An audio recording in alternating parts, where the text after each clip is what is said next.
Boa noite a todos. Boa noite. Boa noite. Que a paz de Jesus esteja em nossos corações. Vamos então iniciando mais um trabalho que a nossa casa nos oferece, que José de Mococa nos brinda com bastante amor, com bastante carinho. Ele deixa esta oportunidade para nós, deixa esse banquete de luz de amor, para que estejamos recebendo desta grande harmonia, desta grande luz, deste grande Espírito que traz em sua firmeza, em seu amor, em sua característica de Espírito tão sublime, os momentos em que podemos aproveitar. E para aproveitar esses minutos, não basta somente Ele nos favorecer com essas energias, com os soldados amigos, com os mentores, nós também temos que fazer a nossa parte.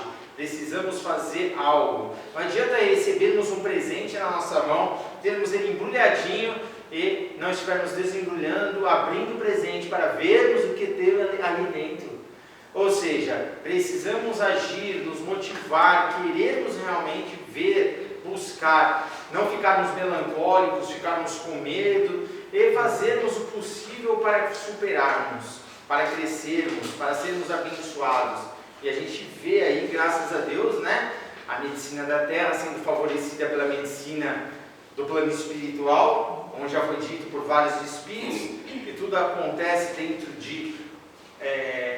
dentro da medicina do espírito espiritual, como também da medicina da matéria, vivendo uma mesma harmonia, vivendo o mesmo momento. E a gente sabe que aí estamos vivendo as vacinas, estamos vivendo, né, as oportunidades de estarmos sendo imunizados e vamos fazer a nossa parte, imunizados materialmente, mas vamos nos imunizarmos espiritualmente também, né, deixarmos de lado muitas vezes os momentos de medo, os momentos ainda que possam trazer para nós ainda influências negativas, não é isso? Em todos os aspectos da nossa vida, vivermos lugares bons, estarmos diante de pessoas boas, e se estivermos diante de pessoas ruins, que estejamos entendendo que tem a bondade ali dentro dela, intrínseca dentro da sua alma, e fazemos preces para elas, para que elas evoluam, para que elas caminhem, para que elas progridam, para que elas sejam abençoadas, para que elas possam progredir, assim como nós estamos progredindo, não é? Nós temos na nossa vida nossa oportunidade, temos grandes irmãos benfazejos que vêm nos dar esta oportunidade, vêm nos abrir as mãos, vêm abrir os braços, vamos aproveitar.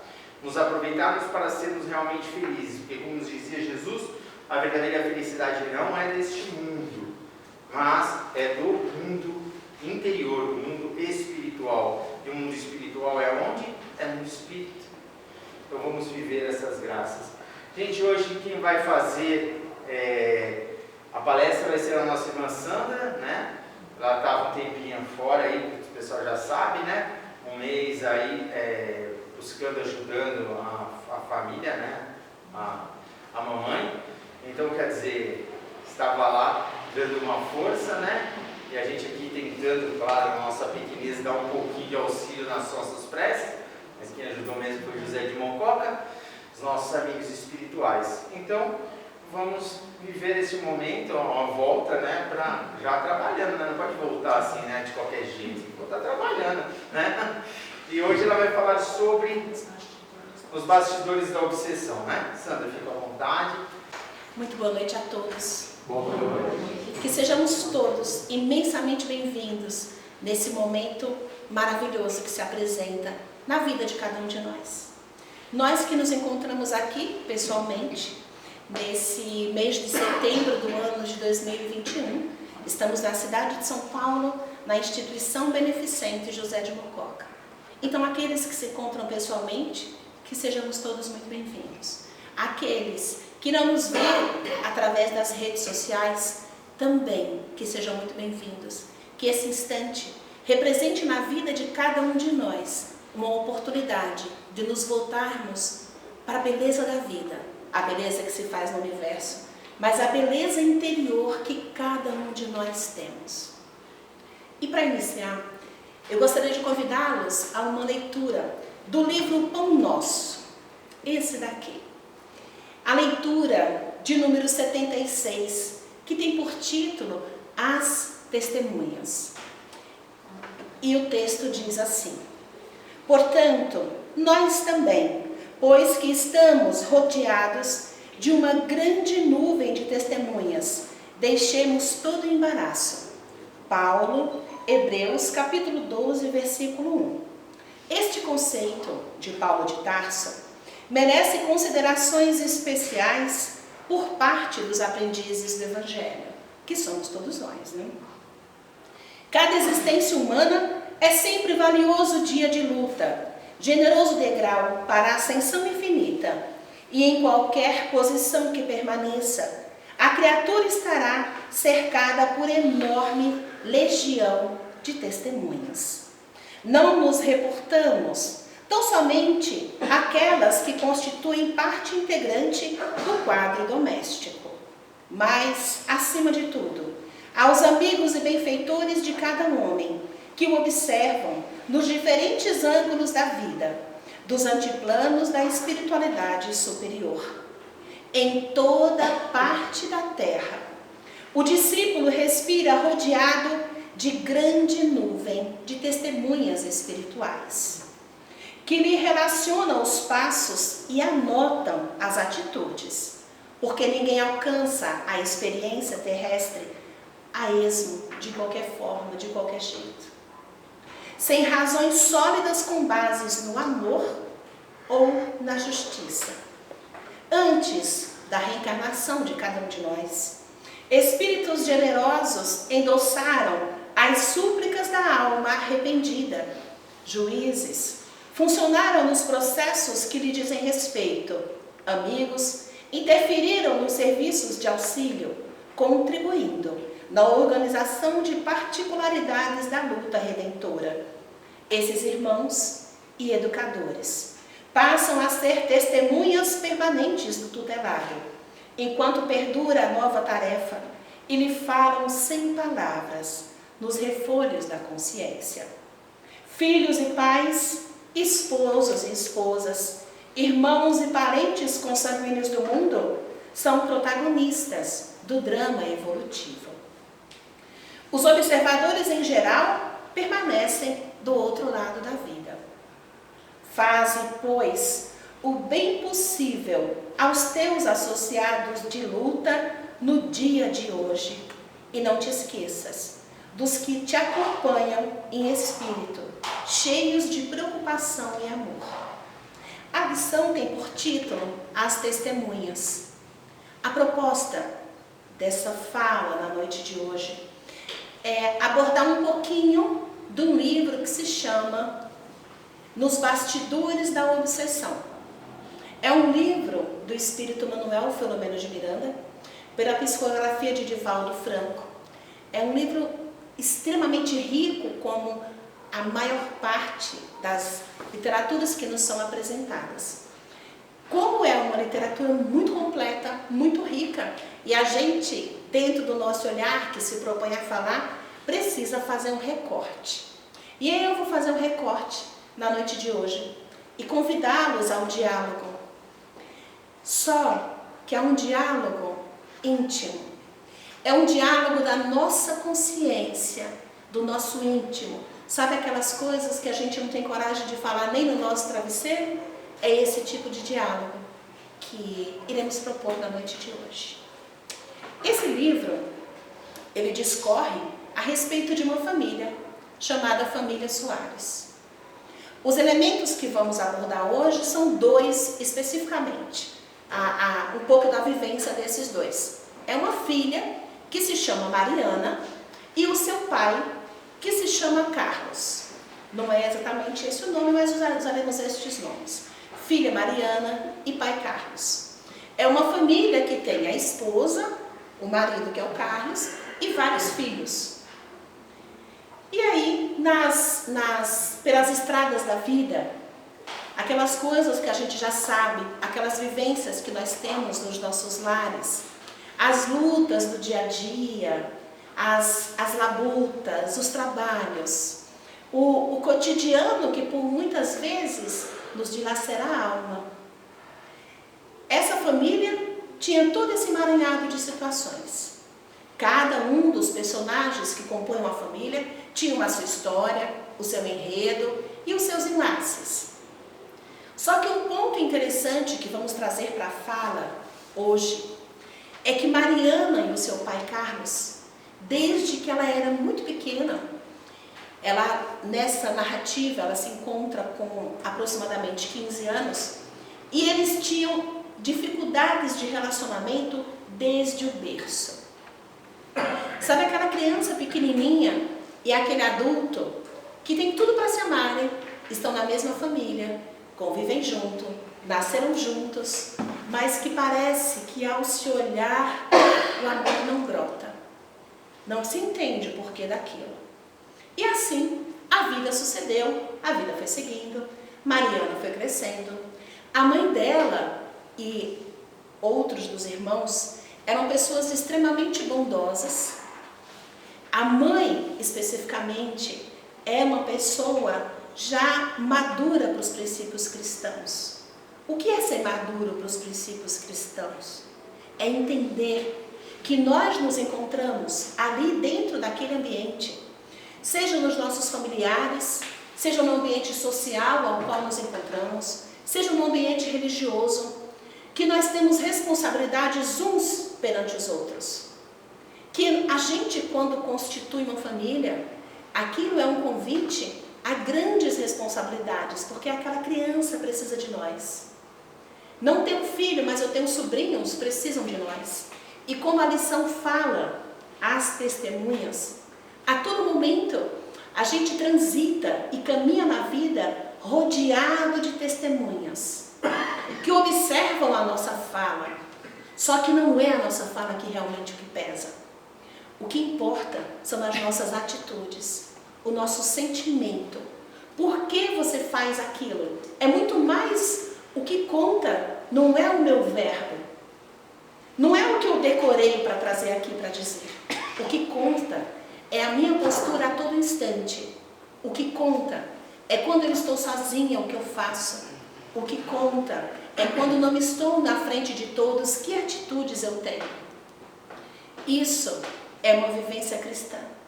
A gente entender que o outro tem os mesmos direitos que nós e que temos, cada um de nós, responsabilidades.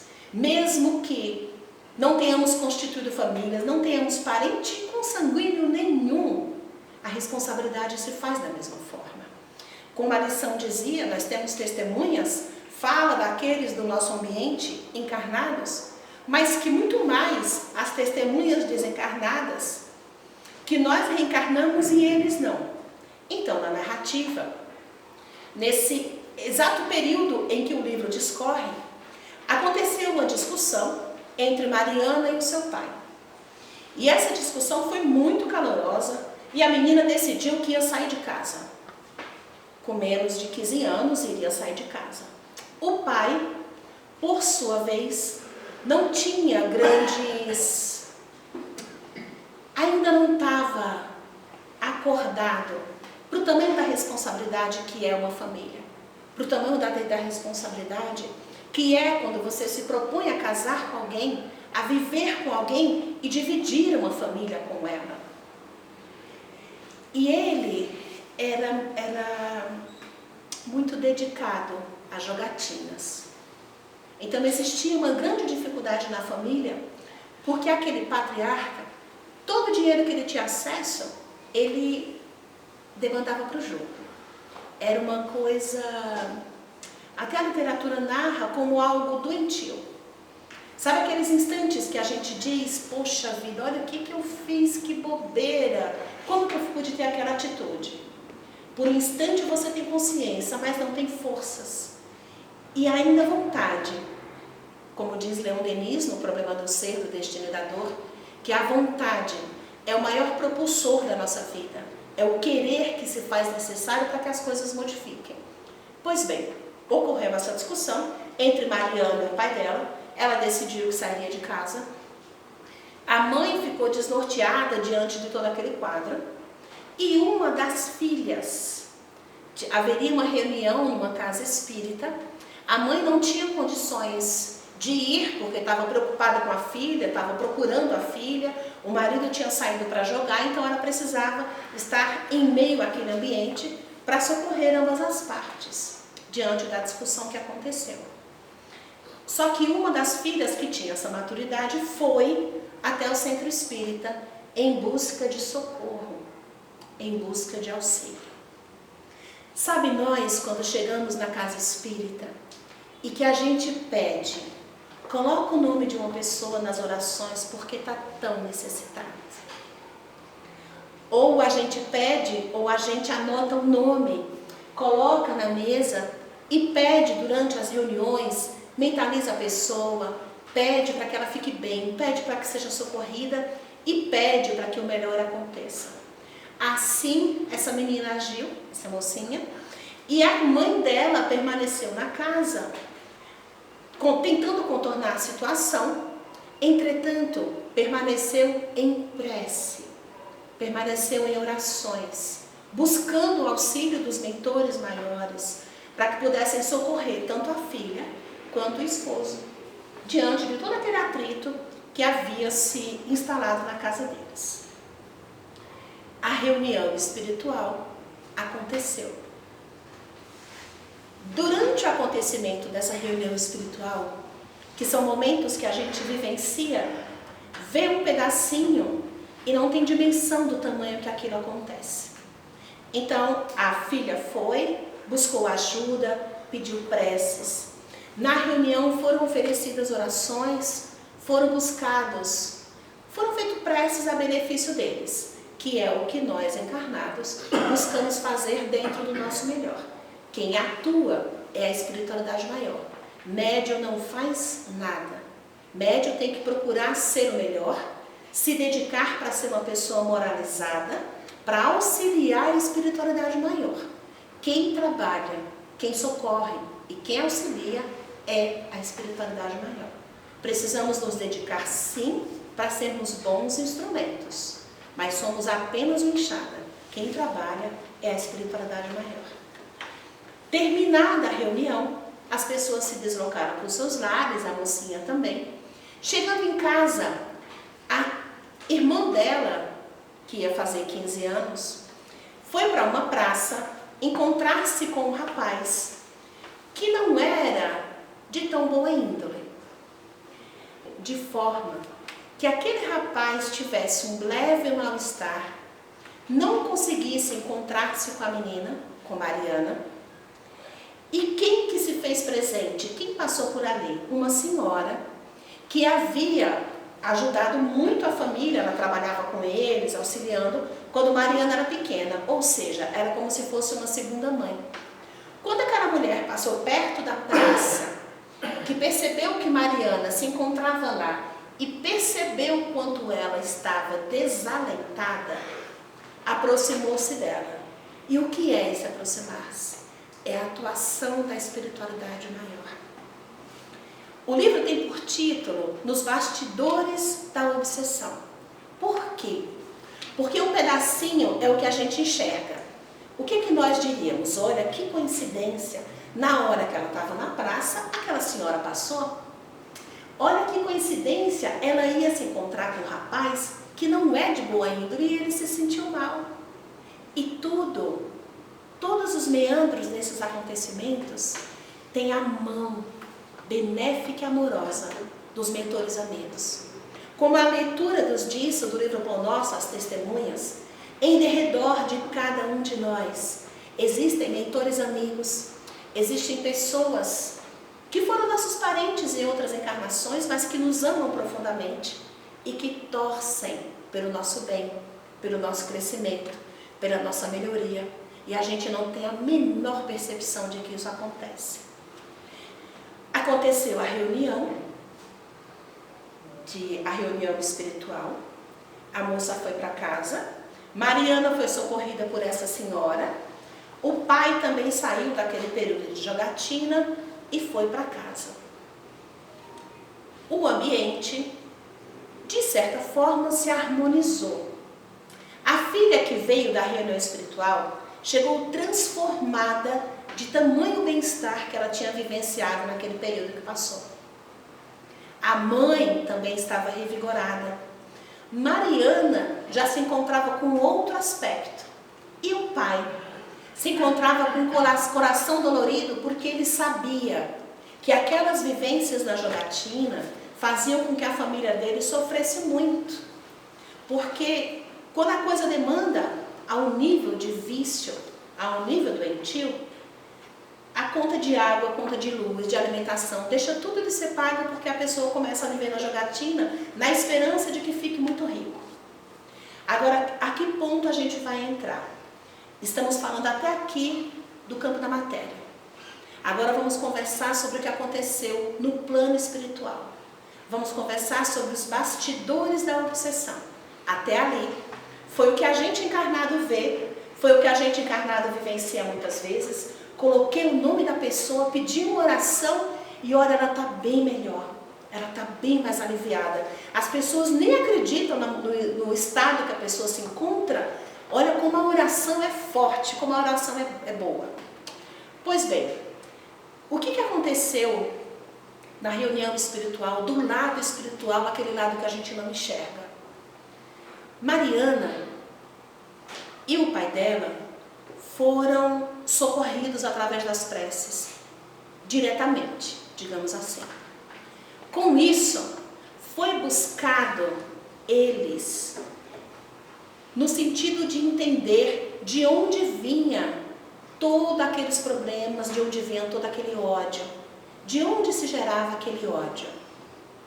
Com isso, na reunião espiritual, foi convidado um irmão sofredor. Nós chamaríamos de obsessor, de perseguidor, de justiceiro, como muitos deles muitas vezes se definem. Mas aqui nós vamos dar o nome de um irmão sofredor. E esse irmão sofredor buscava justiça diante das desarmonias que ele viveu em outras eras. Dentro do olhar dele, ele buscava justiça. Sabe aquele olhar que a gente tem quando a gente pega uma quantia, vou dividir eu e o meu irmão. Eu passo a entender que o meu irmão ficou com uma parte maior. Eu merecia mais. Sou mais velha, mais legal, aí quem merece mais sou eu. E às vezes uma coisa assim, aparentemente simples, que por muitas vezes não é, carregamos ódios por décadas, por séculos, por longos tempos, e que nos traz dores muito profundas lá na frente, e muitas vezes a gente não tem a noção de onde ele veio. O que acontece?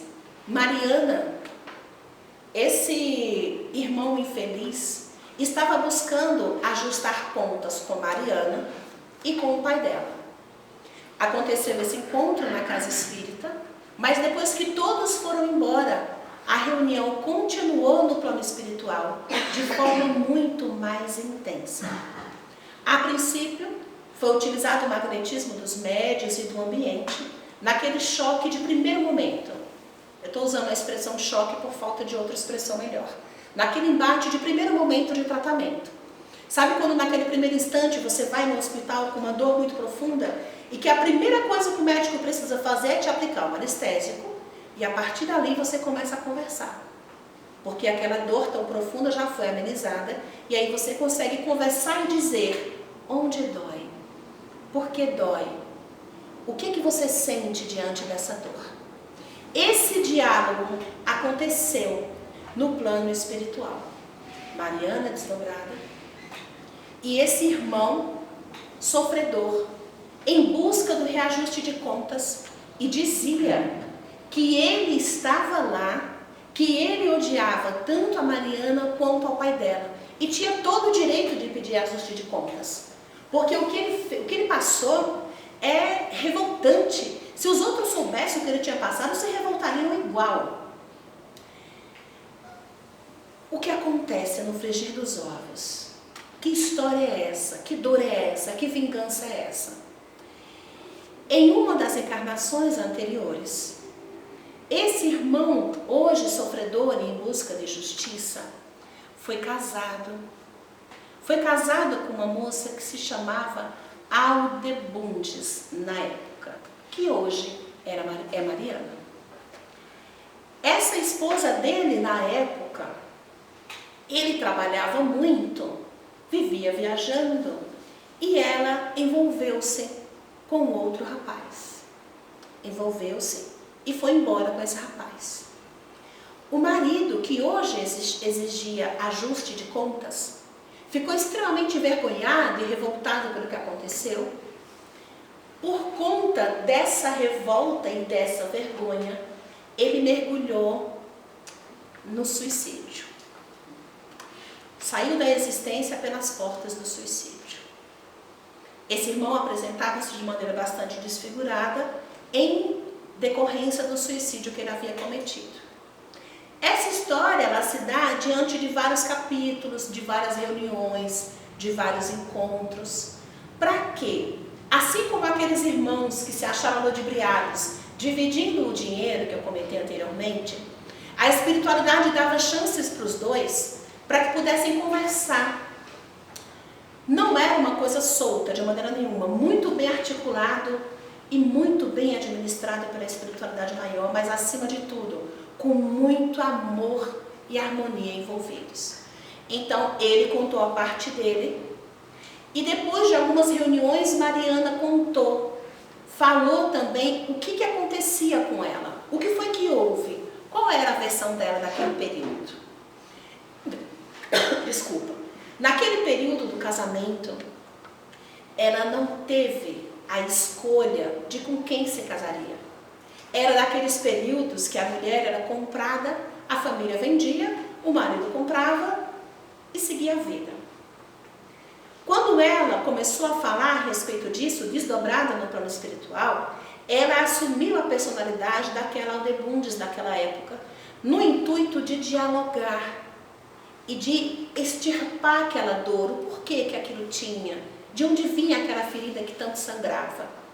E aí, ela, extremamente angustiada, contou que era uma menina muito jovem e se viu diante de uma negociação feita pelos pais e pelo seu marido naquela época, que era em média 30 anos mais velho que ela. Era uma menina e foi negociado com os pais dela e com ela, e ela passou a viver com ele.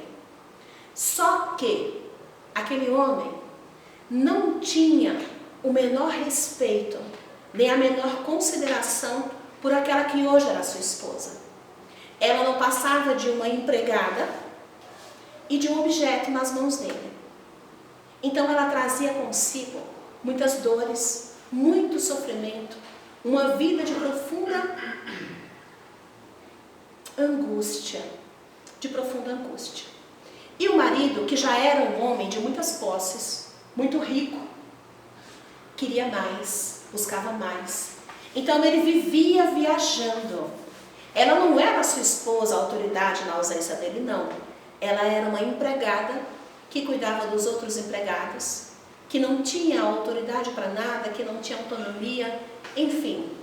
Era uma vida absolutamente angustiante. Esse rapaz que ela se envolveu, quem era? Foi um funcionário que ele, que na época era marido dela, contratou para que ele cuidasse dos negócios e das terras enquanto ele viajava. Só que esse rapaz era um aventureiro.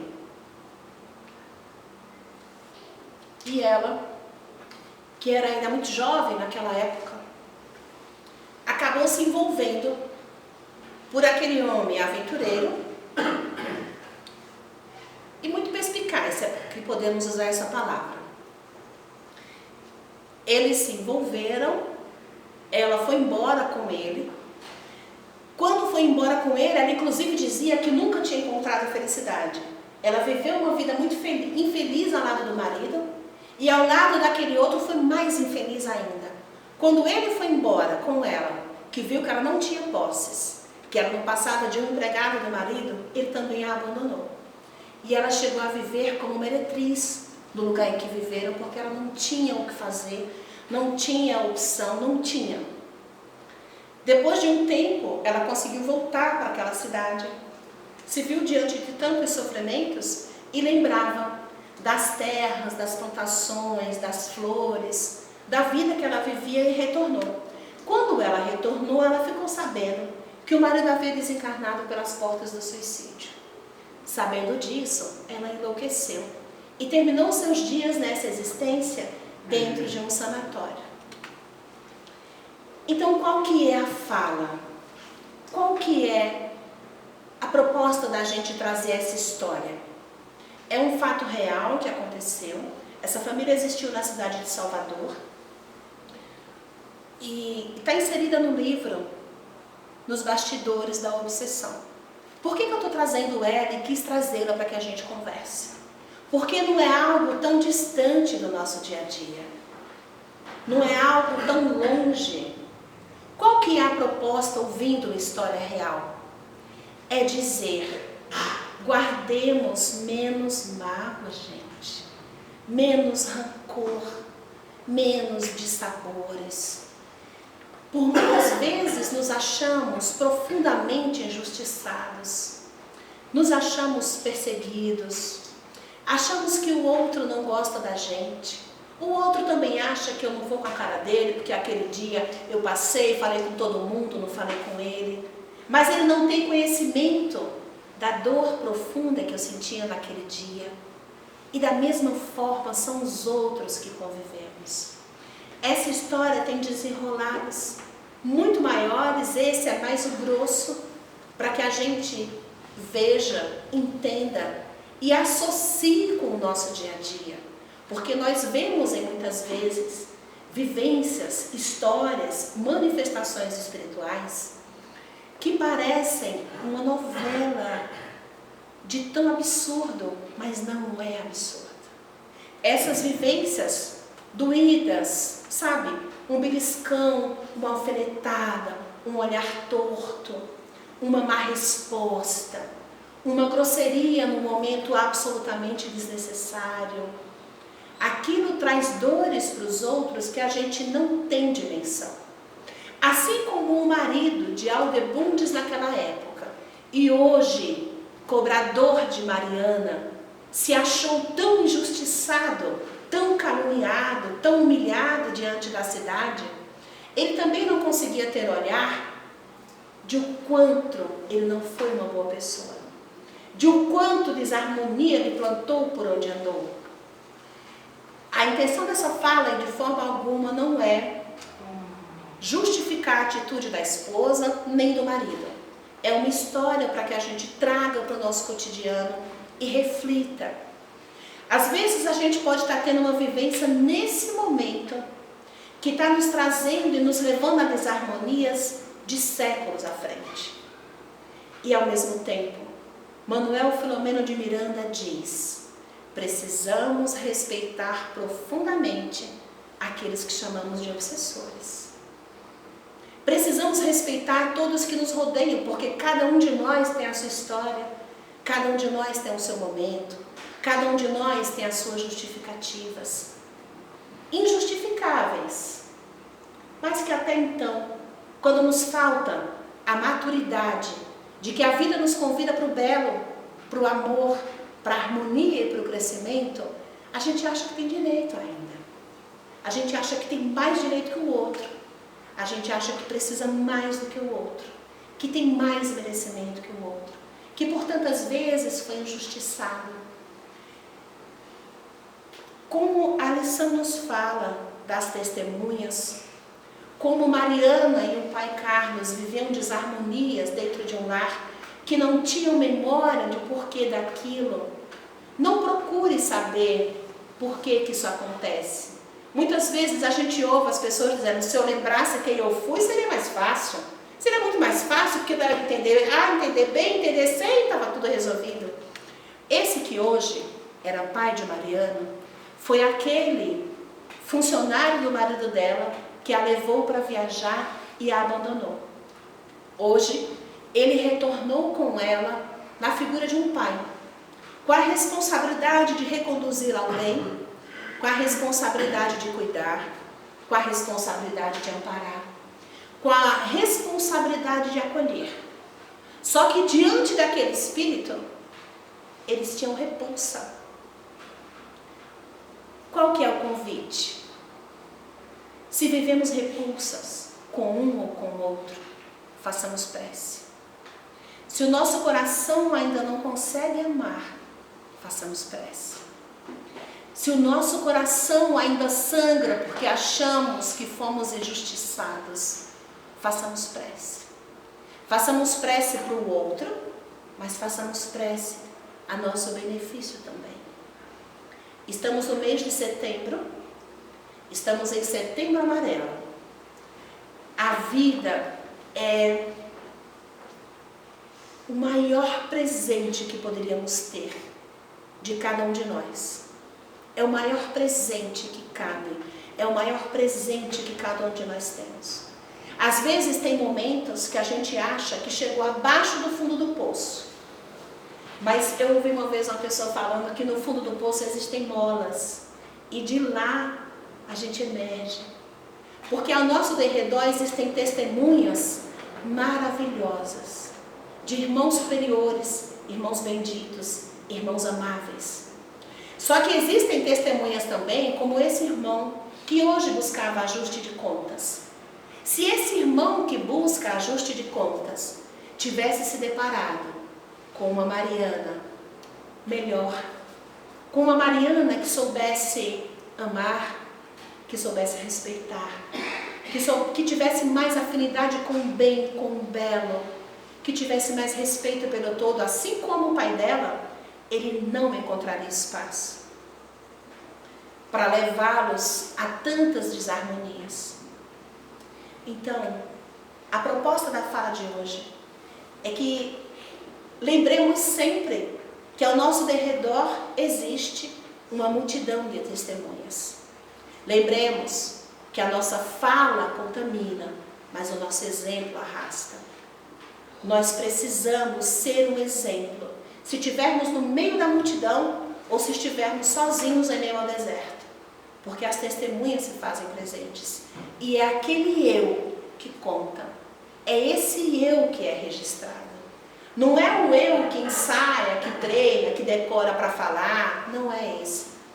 É aquele eu que na hora da dor, o que eu vou fazer na hora da dor? Vou pegar uma pedrada e vou jogar no outro para ele sentir a dor que eu sinto?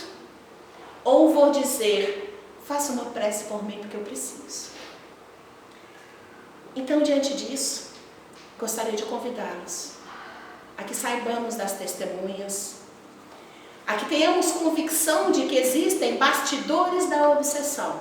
Existem o que os nossos olhos veem, mas existe um mundo muito maior que os nossos olhos não enxergam, mas que é construído pelo nosso coração e pelas nossas atitudes cotidianamente. Nesses 1 minuto e 30 segundos de encerramento, estamos em pandemia, a gente não pode se abraçar, porque eu adoraria que a gente encerrasse com um grande abraço. Como assim não dá, a gente pode encerrar com uma oração. Para a gente fazer oração, eu gostaria de convidar que ficássemos de pé. Pode ser, Flávio? Que ficássemos de pé, porque a gente vai falar do Cristo. Gostaria de convidá-los a ficar de pé, a respirar fundo, cientes de que aqui nos encontramos em meia dúzia, mas ao nosso derredor há uma multidão de testemunhas, torcendo pelo nosso melhor, torcendo pelo nosso crescimento, torcendo pela nossa harmonização. E assim, fechando os olhos do corpo, mas abrindo os olhos da alma, digamos: Ave Maria, cheia de graças, o Senhor é convosco. Bendita sois vós entre as mulheres, bendito é o fruto do vosso ventre, Jesus. Santa Maria, Mãe de Jesus, rogai por nós, pecadores, agora e na hora da nossa libertação. Que essa prece seja revertida em pétalas de paz, de harmonia, como uma grande chuva de pétalas de rosas, a envolver todo esse ambiente e a envolver igualmente quem estiver nos vendo agora. Que Deus nos abençoe, que Jesus nos ilumine e saibamos, o Cristo nos convida a crescer, a sermos bons e a sermos os melhores. Esse é o único caminho. Que Deus nos abençoe, que Jesus nos ilumine, e a minha gratidão pelo respeito de vocês.